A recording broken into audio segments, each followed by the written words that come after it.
जी नमस्कार, मैं वास्तुशास्त्री रमेश श्रृंगला आपका स्वागत करता हूं आपके YouTube channel Vastu and astrology Vidya में। और आज का जो विषय हुआ है शल्य उद्धार। किस प्रकार आप शल्य का उद्धार करें, यानी कि भूमि को शुद्धिकरण किस प्रकार करें, संशोधित कैसे करें। देखिए, प्राचीन मनुष्यों ने, वास्तुशास्त्री के आचार्यों ने शल्य उद्धार क्यों ज़रूरी कहा है, क्योंकि जिस भूमि पर आप भवन निर्माण करने जा रहे हैं उस भूमि के नीचे कई प्रकार के अवशेष होते हैं। अब वो शल्य हो सकता है या फिर कोई अन्य पदार्थ, जिनको आचार्यों ने शल्य की संज्ञा दी है। शल्य यानी कि अस्थि, हड्डी।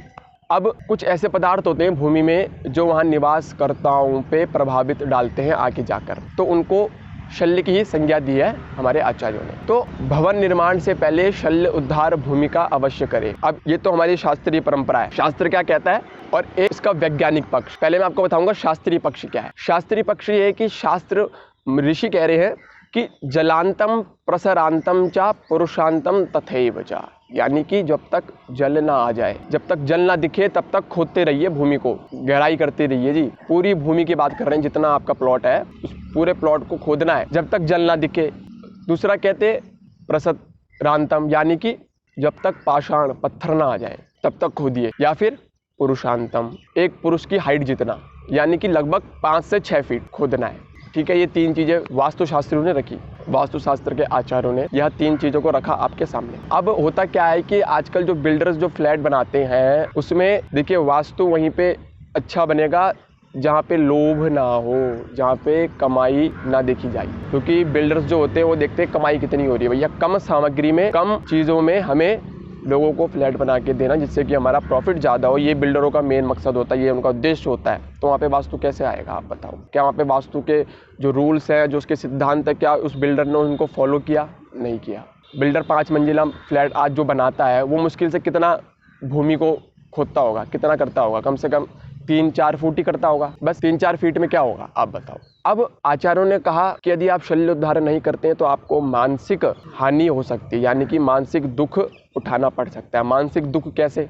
सांख्य दर्शन के अनुसार 3 प्रकार के दुख हैं, आध्यात्मिक, आधिदैविक और आदि भौतिक। ये 3 प्रकार के जो दोष हैं, इनमें जो आध्यात्मिक है उसके 2 प्रकार है, एक मानसिक दुख और एक शारीरिक दुख।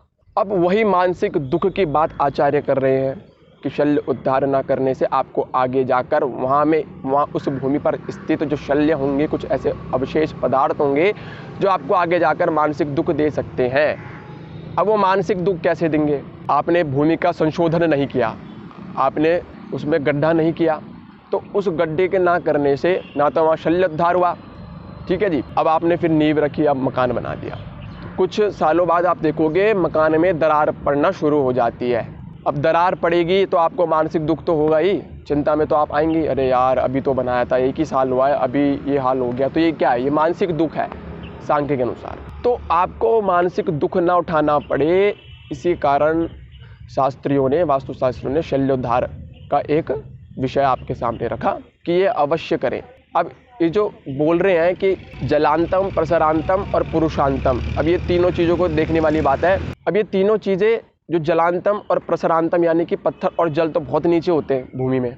यानी कि देखिए, ऋषियों ने साफ तौर में यहाँ दर्शा रहे हैं कि हम बड़े बिल्डिंग्स की भी बात कर रहे हैं और छोटी बिल्डिंग की भी बात कर रहे हैं, यानी कि अपार्टमेंट्स, बड़े फ्लैट्स, बड़े टावर्स, बड़े बंगलो, बड़े बड़े विलास, इनकी भी बात हो रही है। और जो लोग छोटे मकान बनाते हैं, यानी कि 3 मंजिला, 2 मंजिला, 1 मंजिला, 4 मंजिला, इनकी भी बात हो रही है। 4 मंजिला, 3 मंजिला की बात किसमें हो रही है? पुरुषांतम, यानी कि पुरुष तुल्य आपने गड्ढा खोदना ही है, उसके पुरुष तुल्य, उसकी हाइट तक आपने गड्ढा खोदना ही है। ये देखो, ऋषियों ने पहले बता रखा है, बस हमने समझना है इसको।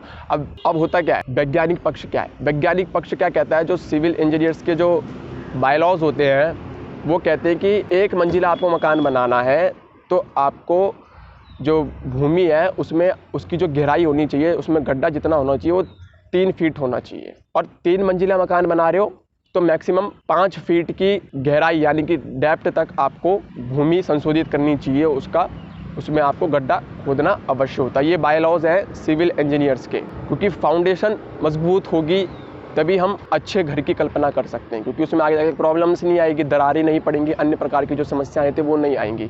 सिविल इंजीनियर भी यही कह रहा है। और हमारे वास्तुशास्त्र के आचार्यों ने प्राचीन काल में पहले ये कह दिया, बस उन्होंने उसको नाम दे दिया शल्योद्धार। जिससे कि लोग इस प्रक्रिया को करें। बस हमने समझा नहीं, ये टोटका नहीं है, ये ऋषियों ने पहले कह दिया, बस समझने पे बात है हम किस तरह से उसको समझते हैं।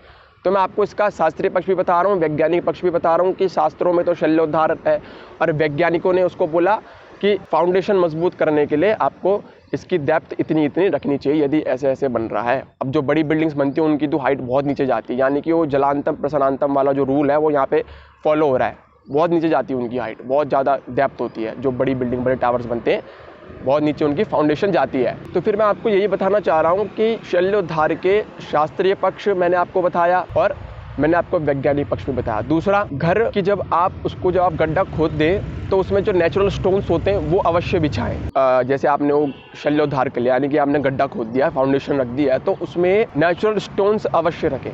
नेचुरल स्टोन्स क्या करते हैं, नेचुरल स्टोन जो गंगा किनारे होते हैं क्या करते हैं, वो जब अर्थक्वेक आता है, जब भूकंप आता है, तो उस भूकंप से जो भूमि जो होती है, जो पृथ्वी होती है, वो वाइब्रेट होती है। वाइब्रेट होते ही वो पत्थर जो होते हैं आपस में, स्टोन्स जो होते हैं वो आपस में घर्षण करते हैं। घर्षण करने से मकान को कुछ नहीं होता, मकान जो का तो वही खड़ा रहता है। इसलिए आपने देखा होगा जो ट्रेन की पटरी में जो पत्थर बिछे रहते हैं वो नेचुरल स्टोन्स होते हैं, उनके अंदर ताकत होती है, क्योंकि इतने ठोस होते हैं वो, उनके अंदर ताकत होती है पानी को सहने की, हवा को सहने की, उनके अंदर इतनी ताकत होती है।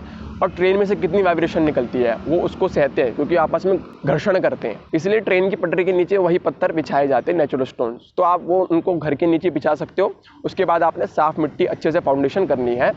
तो यही मैं आपको बताना चाह रहा हूँ कि जो हमारे प्राचीन वास्तुशास्त्रों में जो श्लोक कहे गए हैं उन श्लोकों का वैज्ञानिक तर्क भी है, लॉजिक है पूरा, जो मैंने आपको बताया by laws of civil engineers. दोनों पक्ष मैंने आपको बताए।